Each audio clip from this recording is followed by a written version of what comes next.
Bienvenidos a News 24, el magazine de noticias y análisis en español de i24 News. Mi nombre es Carlos Gurovich y conmigo en el estudio se encuentra Damián Pachter. Damián, podríamos decir que hoy tenemos un programa explosivo. Nuclear. Bueno, dame un adelanto de lo que nos va a hablar más tarde Yaniv Azulay sobre Medio Oriente e Israel. Yaniv nos va a hablar más tarde sobre guerra fría, no tan fría, más bien bastante caliente, entre Arabia Saudita e Irán. Y si ya mencionaste Irán, conseguiste para News 24 una entrevista exclusiva. Contanos con quién hablaste y de qué se trata. Entrevisté días atrás a Darío Hinchuk, ex jefe de Relaciones Internacionales de la Comisión Nacional de Energía Atómica, que nos confirmó que Irán tuvo en el pasado al menos 2 instalaciones para enriquecer uranio, no declaradas ante la Organización Internacional de Energía Atómica. Sin duda, declaraciones explosivas. Todo esto y mucho más en News 24. Estos son los titulares. Irán y Arabia Saudita pelean por dominar la región. Brasil e Israel, una amistad de larga data. Tierra Santa, iremos al valle de Elá, donde tuvo lugar la batalla entre David y Goliat.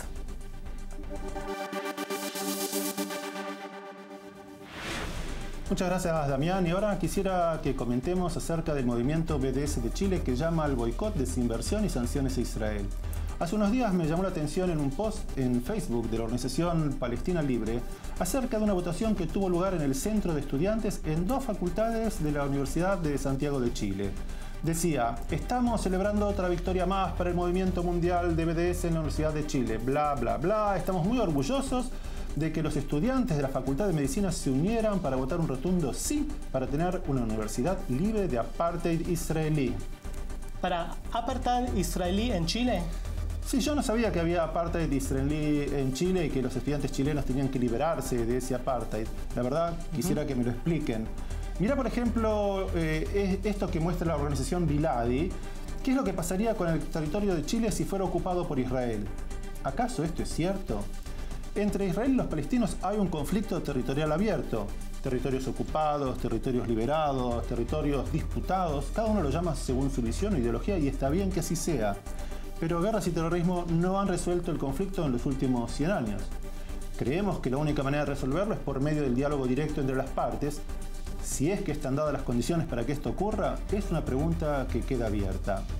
Veamos la narrativa del movimiento BDS Palestino de Chile en un video que usan de propaganda.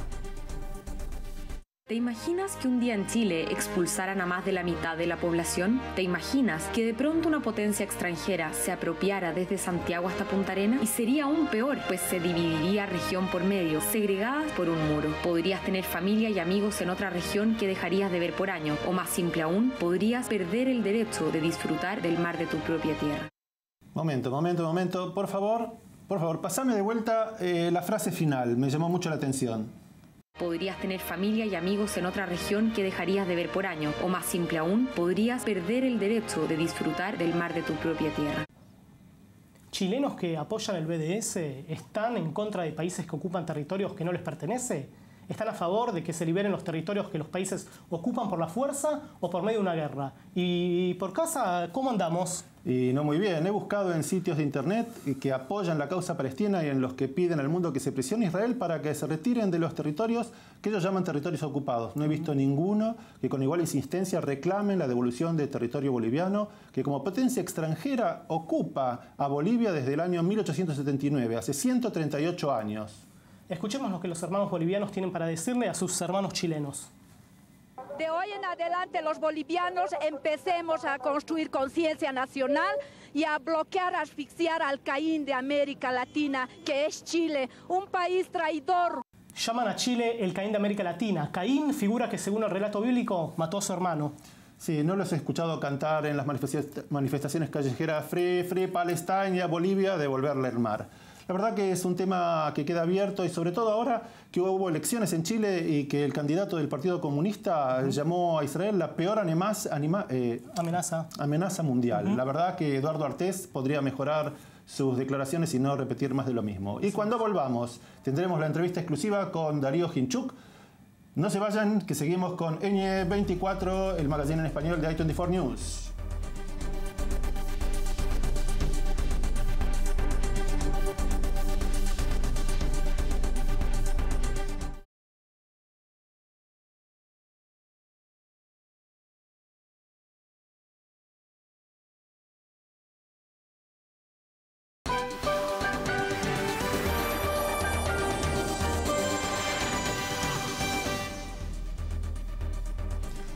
Están viendo News 24, el magazine en español de i24 News, y en este bloque hablaremos de una guerra fría en el Medio Oriente que está muy caliente. ¿Cómo te va, Yaniv? Muy bien, gracias.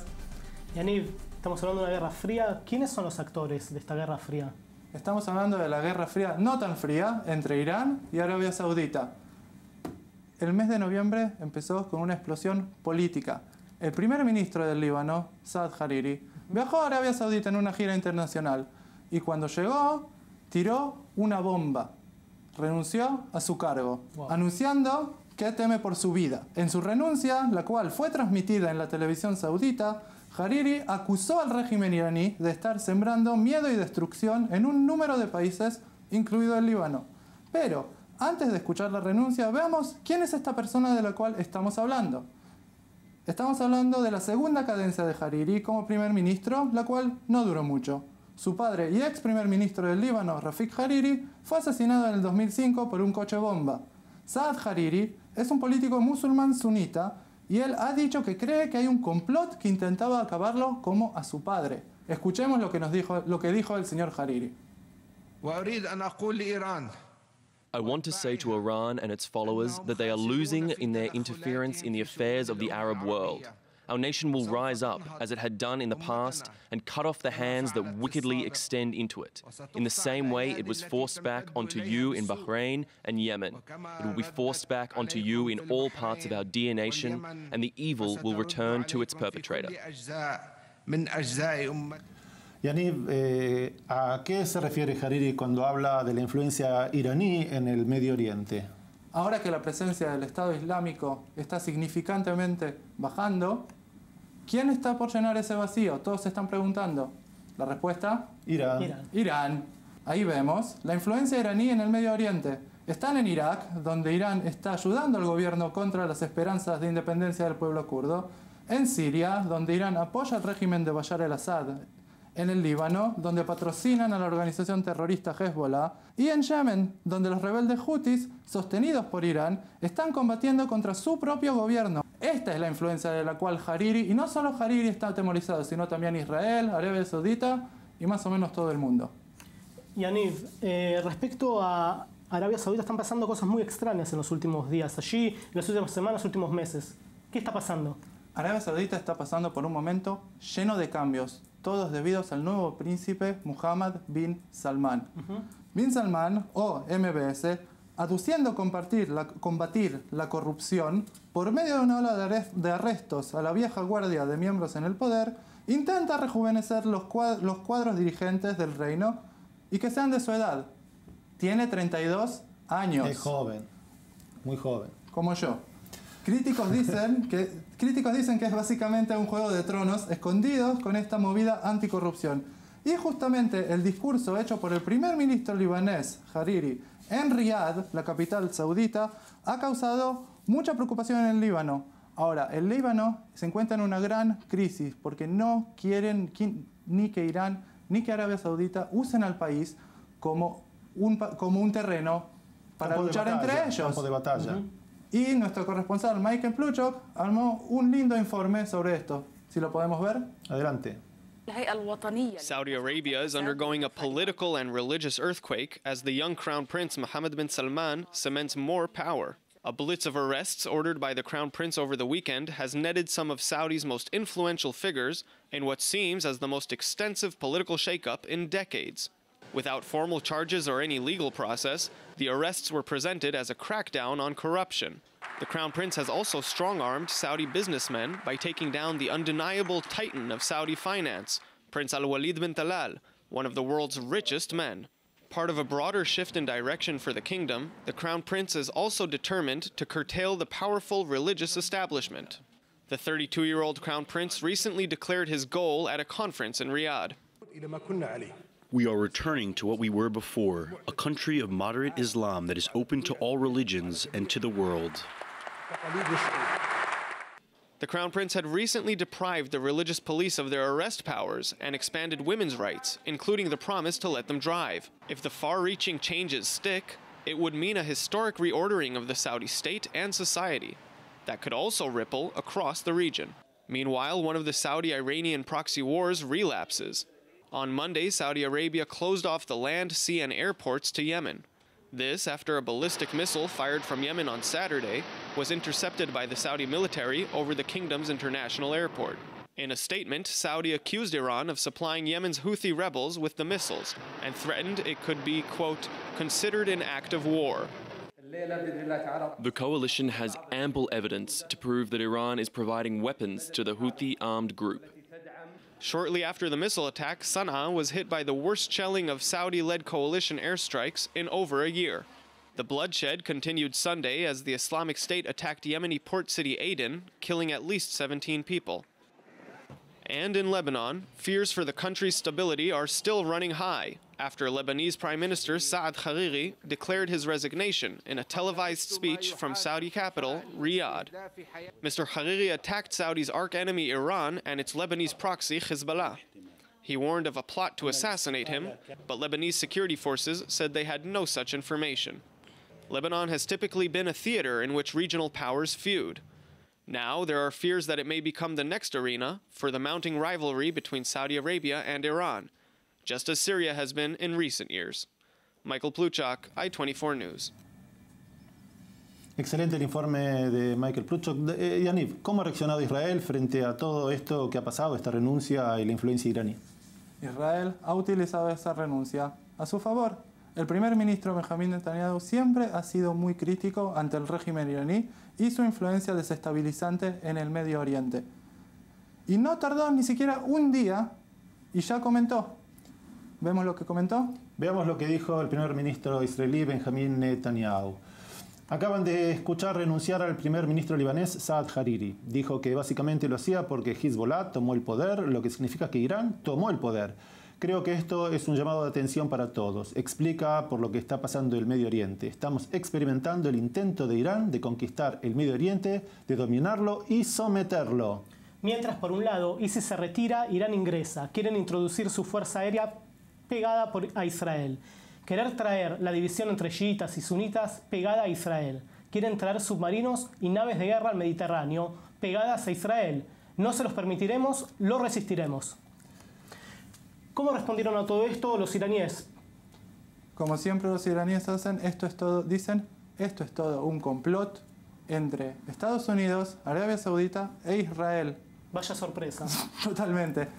Ahora, el Ministerio de Exteriores iraní ha dicho que la renuncia de Hariri intenta crear tensión en el Líbano y en la región.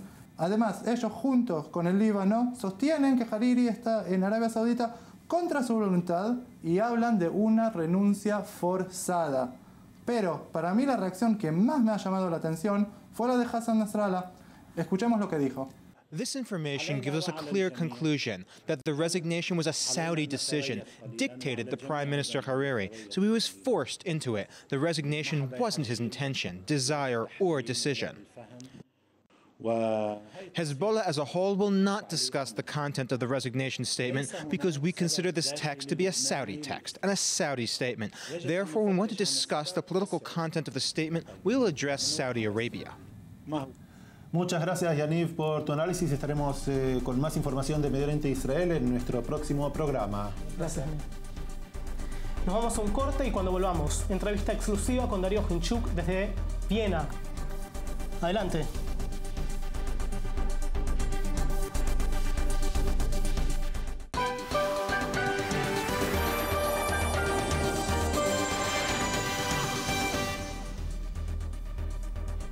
Gracias por seguir con nosotros. Están viendo News 24, el magazine semanal en español de I-24 News. Damián, tenés para News 24 una entrevista exclusiva, yo le diría más bien explosiva. Así es. Ahora realizaremos un viaje a los años 80, donde Argentina, allí se iniciaría una cooperación muy particular, la relación nuclear entre Argentina e Irán. Bajo las órdenes del ayatollah Ruhollah Khomeini, Irán reiniciaría su plan nuclear y en paralelo comenzarían sus primeros acercamientos hacia Argentina. A través de negociaciones reservadas y luego públicas, ambos países firmarían un número de contratos de cooperación nuclear, supuestamente con fines pacíficos. Delegaciones iraníes visitarían Argentina y científicos argentinos irían a Teherán. Los protagonistas de esta historia permanecen bajo reserva y sus nombres son desconocidos para el público general. pero por primera vez en un medio de televisión, una de las personas involucradas estuvo dispuesta a compartir información acerca del entramado nuclear entre Argentina e Irán. Días atrás, entrevisté al físico Darío Hinchuk, ex responsable de Relaciones Internacionales en la Comisión Nacional de Energía Atómica y actual consultor independiente para el Organismo Internacional de Energía Nuclear. Mi nombre es Darío Hinchuk, soy en este momento trabajando como consultor independiente en temas de energía nuclear. Mi experiencia es de más de 40 años en el tema. He trabajado desde el año 83 hasta el 2007 en la Comisión Nacional de Energía Atómica, en distintas posiciones. Últimamente trabajé allí en el área de jefe de Relaciones Internacionales. Posteriormente, de 2007 hasta el 2016-17, trabajé en la Agencia Internacional de Energía Atómica en temas vinculados a seguridad nuclear y reactores de investigación. Yo soy licenciado en física por la Universidad de Buenos Aires y luego hice un máster en Ingeniería de Materiales en la Universidad Hebrea de Jerusalén. Irán se aproximó a Argentina en forma oficial, digamos, en los años 80, y el interés de ellos estaba sobre todo en temas relacionados con el ciclo de combustible nuclear, con el agua pesada, y también había algún interés en ayuda para terminar una central nuclear de Bushehr que había sido bombardeada por los iraquíes. Ese en grandes temas podría ser los 3-4 temas principales de las conversaciones de Argentina con Irán en los años 80. Hubo alguna aproximación previa en los años 70, pero ahí eso fue un contrato que Irán hizo con 5 científicos argentinos, pero en forma personal, digamos. Estos científicos trabajaban para organismos argentinos y habían sido echados en la época del gobierno de los 70, pero eso fue un asesoramiento a forma personal, digamos, de estas 5 personas. Posteriormente, con el Shah, en los años 70, el Shah decide darle un impulso mayor a ese programa que solo tenía ese pequeño reactor de investigación y decide embarcarse en un programa nuclear serio, por supuesto, con intenciones, decía, con usos pacíficos. Ahí es donde se contratan estos 5 científicos argentinos que los ayudan a formar inclusive lo que sería la AEOI, que es la Comisión de Energía Atómica iraní, la Atomic Energy of Iran. Y ese programa ya pasa a ser más ambicioso y pretende tener un dominio del ciclo del combustible nuclear y construir reactores de potencia.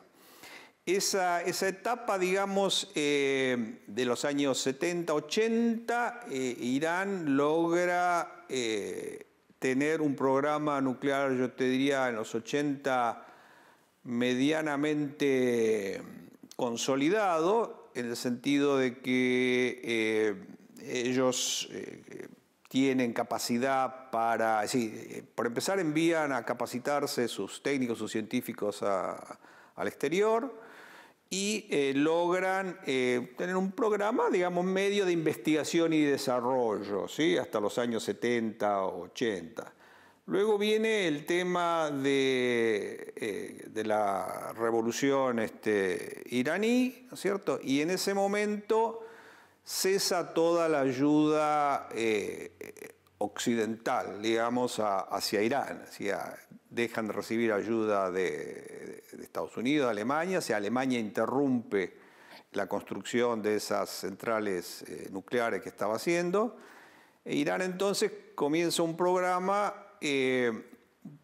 con ayuda no muy santa, digamos, no declarada. Ellos en algún momento aceptaron que recibieron tecnología por parte de Pakistán, en particular de una persona. De Pakistán tenía un científico, el padre, digamos, del programa nuclear pakistaní, es Abdel Q. Khan, que es conocido que transfirió tecnología nuclear, ya te diría, para usos no pacíficos, o sea, poco para enriquecer uranio a alta capacidad, inclusive podía hacer también para bombas, porque él fue el padre del programa armamentístico pakistaní. Él transfirió tecnología a Irán, a Libia, ¿sí? Y a algunos otros países. O sea que yo te diría que en los 80 Irán era un país, digamos, de desarrollo medio todavía de energía nuclear, con un ambicioso programa de usos pacíficos. ¿Sí? En ese momento es cuando Argentina, cuando toman contacto con Argentina, y Argentina no ve ninguna objeción ¿cómo se llama?, en realizar estos contratos, porque así lo declararon los iraníes, eran para uso pacífico y, como te digo, recibían también ayuda de otras potencias occidentales. No se vayan, ya seguimos con más de Darío Hinchuk en News 24.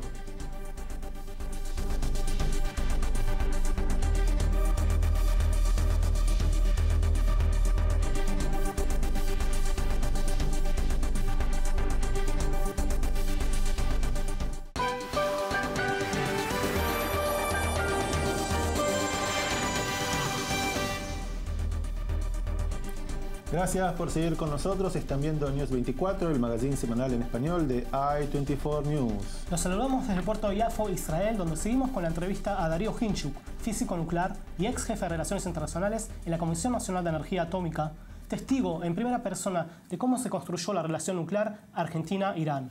Por sus conocimientos y experiencia personal, Hinchuk fue citado por la Fiscalía Especial a cargo del asesinado Alberto Nisman, donde presentó su testimonio. Sus palabras están plasmadas en el informe de 2006, con más de 500 palabras que presentó Nisman, y explica el contexto y los motivos del atentado a la AMIA en julio de 94. Escuchemos qué nos comentaba Darío Hinchuk respecto al contexto del atentado a la AMIA y su posterior declaración ante la Fiscalía de Nisman, y un dato interesante sobre la conducta de Irán frente a su plan nuclear. El segundo atentado fue en el 94. Ahora, yo te diría que en el periodo hasta el 93 se siguió en las relaciones perfectas con Irán, digamos, se discutía el tema de que se le había suspendido los embarques, entonces se estaba negociando a ver si se iba a reiniciar, no se iba a reiniciar.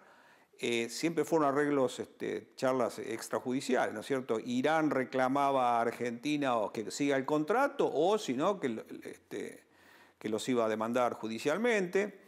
Y estas discusiones se mantuvieron desde el 93 hasta el 97, donde finalmente se decide de mutuo acuerdo rescindir esos contratos, esos dos contratos que no se habían cumplido, y la firma INVAP le paga una indemnización, creo que fue alrededor de $5 millones a Irán por el incumplimiento de ese contrato. O sea, en todo este periodo se negociaba el monto de la indemnización. Para mí, cuando me citaron a declarar, no me atendió Nisman en persona.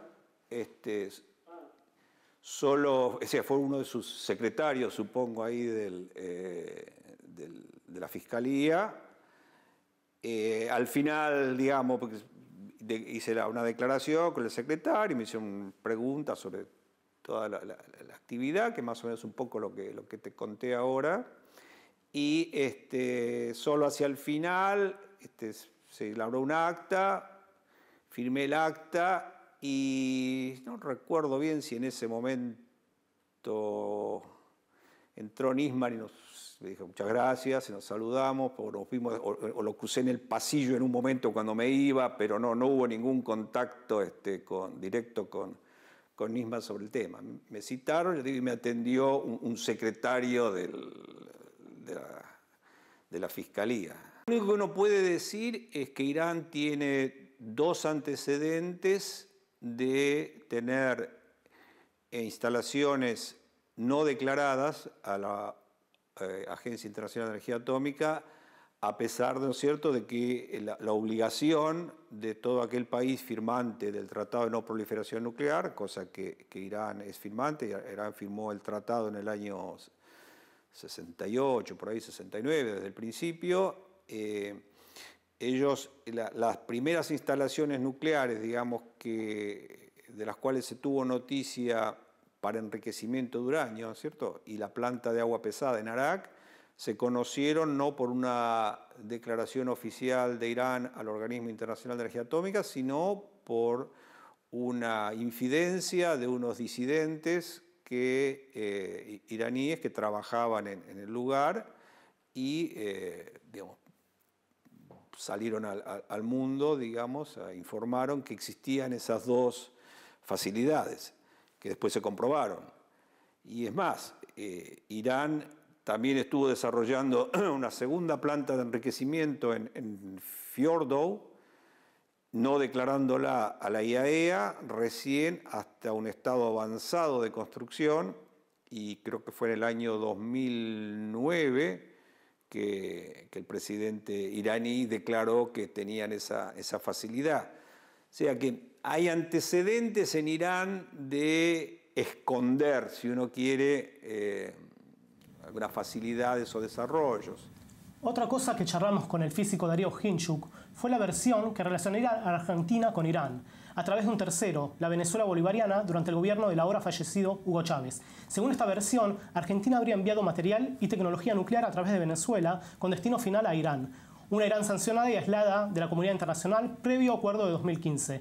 Esta supuesta triangulación habría tenido lugar durante el gobierno de los Kirchner entre 2003 y 2015. Lo que hay que mencionar acá es que cuando se debatió el memorándum de entendimiento entre Argentina e Irán, al canciller Timerman se lo consultó sobre una venta de elementos nucleares a Irán por $5 millones y como vemos en la pantalla, rápidamente ese renglón fue borrado. Nunca ocurrió, según ellos, se vendieron materiales de tipo eléctrico. Esto nos decía Darío Hinchuk, actual consultor externo de la OEA, en esta exclusiva de News 24. El tema del acercamiento de Irán hacia Venezuela, Bolivia, como creo que te comenté hace un ratito, fue un tema político, ¿no es cierto? Digamos, eran los 4 o 5 países que estaban, digamos, ideológicamente o políticamente alineados, que podía haber sido Bolivia, Venezuela, Argentina e Irán, ¿no es cierto? Argentina durante la presidencia de Kirchner, digamos, ¿no? Básicamente 2003-2015. La transferencia no hubo transferencia de tecnología argentina a Venezuela que luego se pudiera triangular. O sea, Argentina en Latinoamérica lo único que tuvo fue una venta de un reactor a Perú en los años 70, 80, ya hace mucho, de reactor de investigación. Y con Venezuela el contacto que tuvo fue simplemente para la venta de equipos de medicina nuclear, equipos de cobaltoterapia. O sea que ahí no había nada que se pudiera triangular y Venezuela pasárselo a Irán. Damián, le preguntamos a Darío Hinchuk qué pasaría si Estados Unidos anula el acuerdo nuclear o qué es lo que haría Irán si ellos deciden salirse. Y esto es lo que nos explicaba Hinchuk en su rol a través de la OEA. Y ahí es el inspector encargado de verificar, ¿no es cierto?, que ese acuerdo se esté cumpliendo. Si ese acuerdo tiene una serie de pasos, o sea que Irán tiene que reducir la cantidad de centrífugas, tiene que reducir su stock de uranio, tiene que cerrar el reactor de Arak, 4 o 5 condiciones. Y los inspectores del Organismo Internacional de Energía Atómica están, yo te diría, casi permanentemente en Irán, verificando que eso se cumple. Y hasta el último informe dado hace pocos meses, el organismo dice, o sea, certifica que el acuerdo se está cumpliendo por parte de Irán. Ahora, si ese acuerdo se rompe, ¿qué puede hacer Irán? Irán podría, como primera medida, echar a los inspectores del Organismo Internacional de Energía Atómica, ¿cierto? Podría, repudiar el Tratado de No Proliferación, podría irse del Tratado de No Proliferación Nuclear. Ahora, el OIEA no puede hacer una inspección intrusiva, invasiva en un país. El OIEA solo puede entrar en un país e inspeccionar las facilidades que el país declaró y con el acuerdo del país. Existe un protocolo que se llama un protocolo adicional a este acuerdo de salvaguardias, que no todos los países lo tienen firmado, Irán lo tiene firmado pero no está en vigencia, que le permite al OIEA hacer una inspección prácticamente instantánea, te diría. Normalmente una inspección del organismo de energía atómica requiere de un plazo hasta que se le informa al país de que los inspectores van a ir, se les da el acuerdo, el inspector va. Eso requiere a lo mejor 15, 20 días, un mes. Este protocolo adicional, aquellos países que lo han firmado, le permiten a IAEA mandar los inspectores con un aviso previo de solo 24 horas, ¿cierto? Pero el único mecanismo que tiene el organismo es a través de sus inspectores. No existe otra forma de ir a inspeccionar un país si el país no lo permite. Damián, excelente trabajo, te felicito. Una entrevista que seguramente dará lo que hablar a nivel internacional. En los próximos bloques, DocuNews 24, ¿cómo se tratan las enfermedades genéticas en Israel? Bianca Zanini nos cuenta de la amistad de larga data entre Brasil e Israel. No se vayan, ya regresamos con más News 24 en español.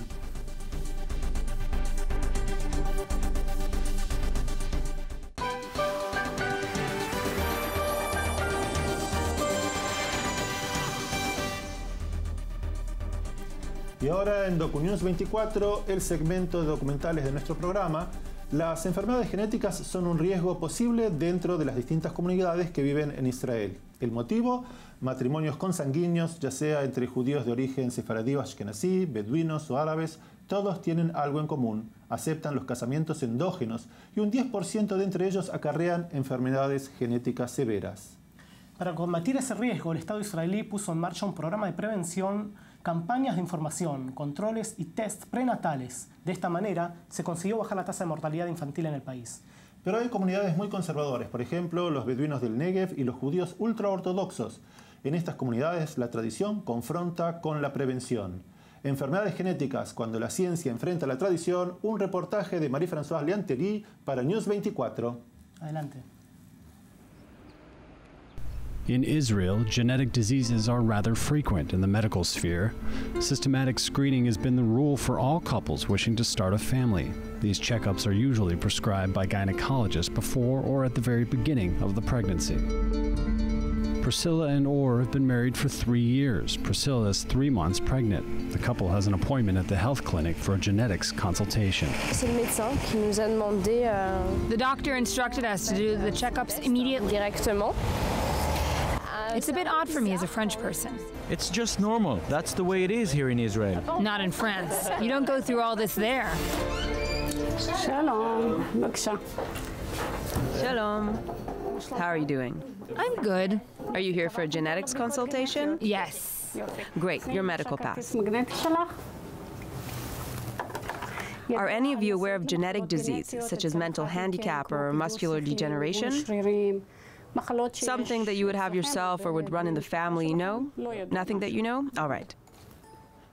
What are your origins on your father's side, grandfather and grandmother? They come from Iraq on both sides. My father is not Jewish. On my mother's side, she's third-generation Spanish. The various populations living in Israel have a long practice of endogamous marriage. They've developed specific genetic diseases that are often serious and have a tendency to disappear nowadays while remaining very present in some specific communities. If I marry someone who's very far from me in terms of origins, the chances that I and her carry the same mutation, the same gene, are very small. If I marry someone from the same popular community, for example, Ashkenazi Jew and Ashkenazi Jew, or Moroccan Jew and Moroccan Jew, the chances get significantly higher. Professor Ohad Burke heads a genetics unit. He treats patients and creates new screening tests. Consanguineous marriages tend to disappear worldwide, but they're still very common in Bedouin society, making for 60 to 65% of all marriages. For example, infant mortality rate is 17 to 1,000 compared to 4 out of 1,000 in the rest of the country. And that is proven to be because of genetic diseases. It's what Noura's family did. Her sister lost 6 of her children, and she's coming today for a genetic consultation regarding the follow-up of her 11th pregnancy. ولا مرة كنت في المحل الوراثي. حاليا احنا شو اللي بننصح الأخت نورا. So now, what we recommend, basically, we advise Noura and her husband to do a genetic checkup. So we do a blood check, and if Noura and her husband don't carry this genetic characteristic, so we can inform them that the possibility that their child will carry this disease is very low.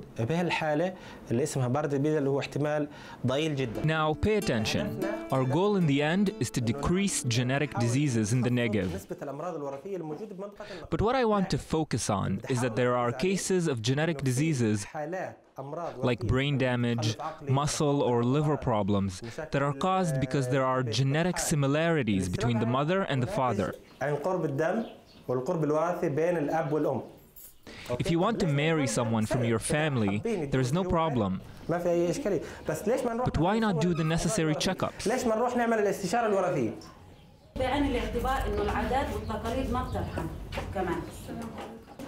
Why in the West Bank or in Jordan or in any other country don't they get married before they undergo checkups?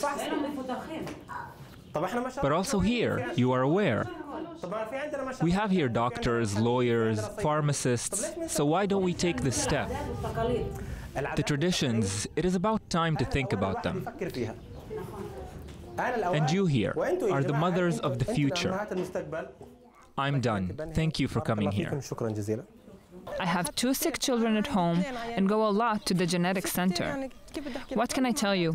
They don't tell us to do these checkups. Trust God, and whatever comes is good. If you deliver a sick baby, you will have to live with it. The East European Jewish populations, or the Mediterranean ones, have high risks of developing genetic diseases, and especially the ultra-Orthodox Jews who still live in very narrow and close communities. A very efficient healthcare was set up based on a systematic screening. But the ultra-Orthodox Ashkenazi world is not the only one concerned, as we've been told by Rabbi David. For a long time, it was thought that the problem only resided with Ashkenazi Jews and that Sephardi Jews did not have to go through these tests. Beyond the awareness campaign, the PUA Institute helps young people with genetic diseases find a partner. At the PUA Institute, we endeavor to set up a Shidduchim network and introduce people who want to get married because we notice that some of them encounter difficulties. Some cannot get married because they either suffer from a genetic disease or carry one. In Israel, giving birth is under genetic control. The national screening program is successful, and some of the diseases have already been eradicated. However, such a policy induces hyper-medicalization, and this may only increase. As research develops over the years, soon hundreds of genetic tests will be available to young couples.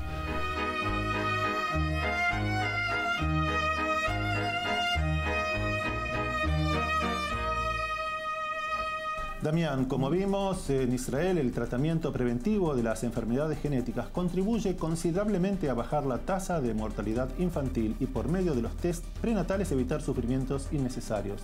La inversión en investigación, en encuentros de divulgación en todas las comunidades y la participación activa del Estado que desarrolla estas campañas de información y ofrece métodos de control ayudan a reducir el riesgo que tienen las parejas de una misma comunidad que desean tener hijos. Qué bueno, ¿no? Quédense en News 24, que al regreso de esta breve pausa tendremos como invitada a Bianca Zanini, que nos cuenta acerca de la amistad de larga data entre Brasil e Israel. Y recorreremos también Tierra Santa y visitaremos el Valle de Elá, lugar donde tuvo lugar la bíblica batalla entre David y Goliat. Ya volvemos.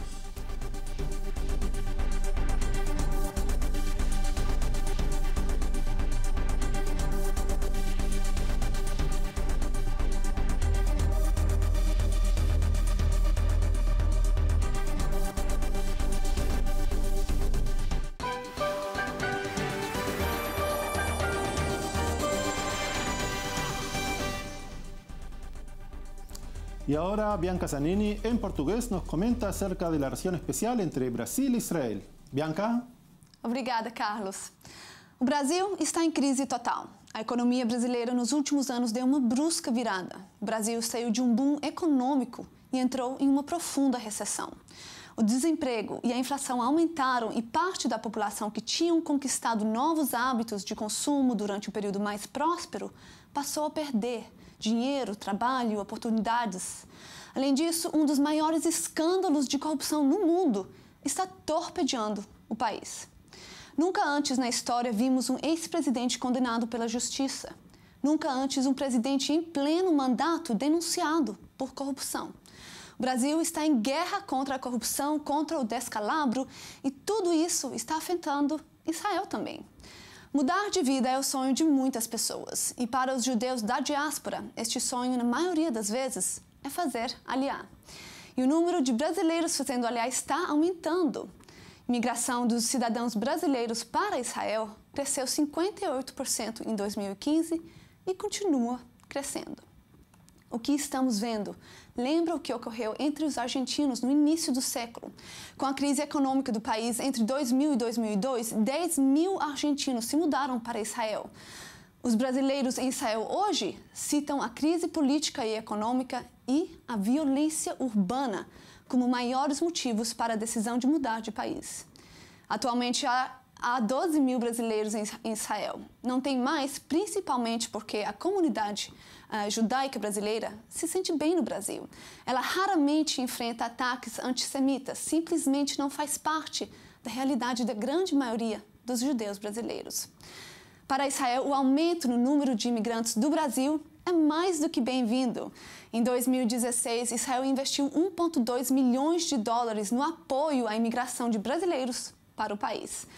E deu certo.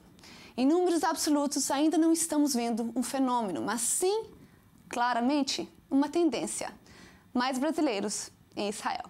Bienvenidos los brasileños a Israel. Gracias, Bianca, por tu aporte.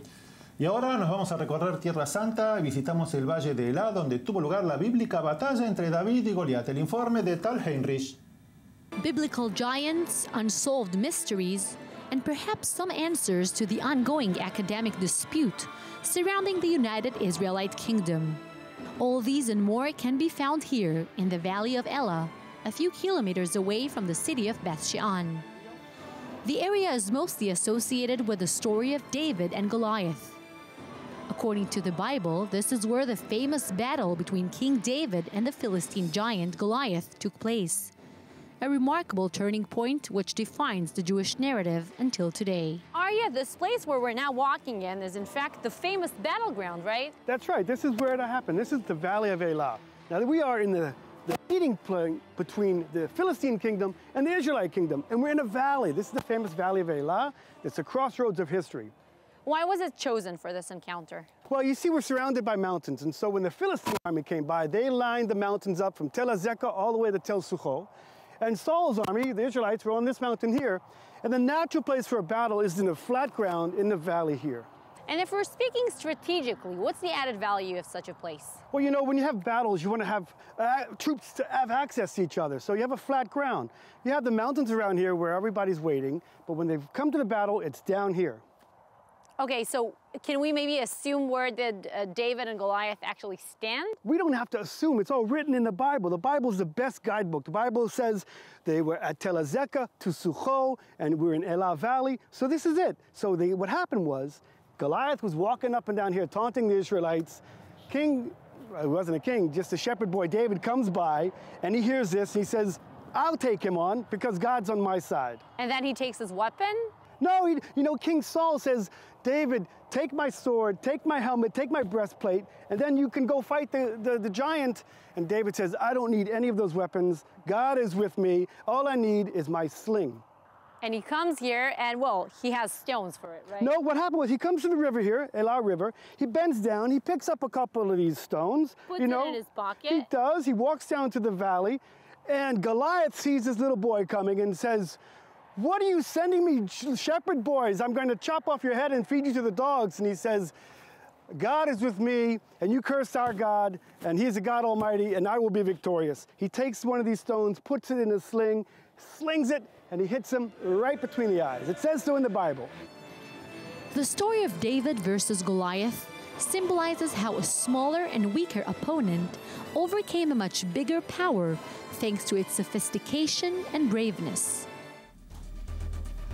Esto es todo para esta emisión de News 24, el magazine semanal en español de i24 News. Pueden seguirnos en Facebook, Twitter y por supuesto en nuestro sitio web, que en la dirección que aparece en la pantalla. Esperamos sus comentarios. Hasta la semana que viene. Hasta la semana que viene.